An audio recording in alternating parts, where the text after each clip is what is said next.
Hi and welcome to my channel. You all know the endings of Cinderella, of Snow White and so on, but I'm sure you don't know all the real original endings of their stories. So have fun with the video.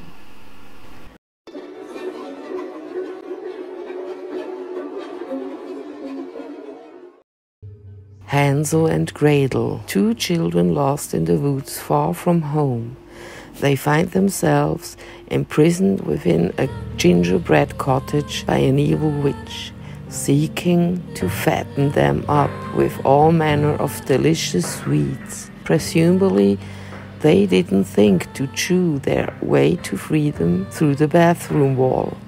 Regardless, they return joyfully to their family. The original story, an important omission from the tale, is that when a great famine settles over the land, the children's abusive stepmother decides to take them into the woods and leave them there to die because they eat too much. Little Red Riding Hood. The only way this would work in reality is if the young girl already an exceptionally hairy grandmother. The sequel, the Brothers Grimm actually wrote a second part to Little Red Story. It involved the girl and her grandmother trapping and killing another wolf, this time anticipating his moves based on their experience with the previous one. The girl did not leave the path when the wolf spoke to her.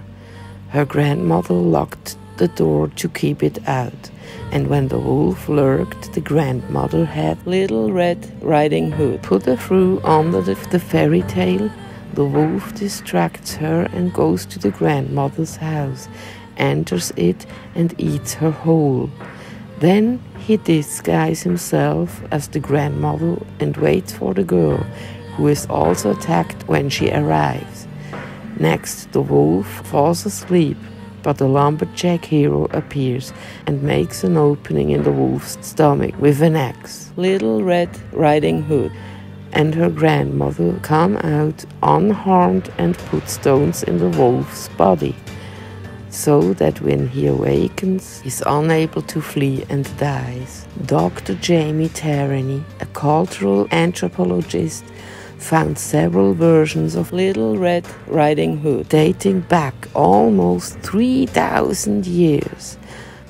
According to him, in Europe at least, the earliest version is a Greek fable from the 6th century BC, attributed to Aesop, and in China and Taiwan there's a tale that resembles Little Red Riding Hood. It's called the Tiger Grandma, or Grand Aunt Tigress, and it dates back to the Qing dynasty. The motive, idea and characters almost identical, but the main antagonist is a tiger. The French folklorist and writer Perrault's version of the story in the 17th century featured a young girl next door to a village who incredulously shares her grandmother's address with a wolf. Next, the wolf exploits her naivety by asking her to get into the bed, where he then attacks and eats her instead of a wolf. This not-so-happy ending was later explained by Perrault himself, in order to cast any doubts away regarding the moral of the story. According to him, the story should be a forewarning for young, pretty girls to avoid strangers. Further, he noted that he chose a wolf to be a villain because wolves resembled people.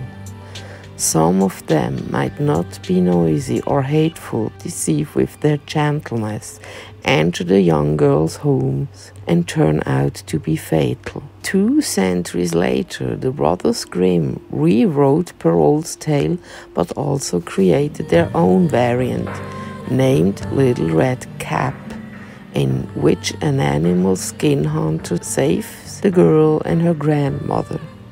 the brothers wrote a volume of the story in which Little Red Riding Hood and her granny encounter and do away with another wolf using a strategy supported by their previous experience. This time, Little Red ignored the wolf in the woods. Grandma didn't let him enter, but when the wolf skulked around, they lured him with the smell of sausage from the chimney, under which they previously put a manger filled with water. The wolf plunged into it and drowned. In 1857, the Brothers Grimm concluded the tales as we know it today, reducing the somber undertones of other versions. Their practice was continued by the writers and adapters of the 20th century, who, in the wake of deconstruction, Freudian analysis, and feminist critical theory, produced rather refined versions of the popular children's fairy tale.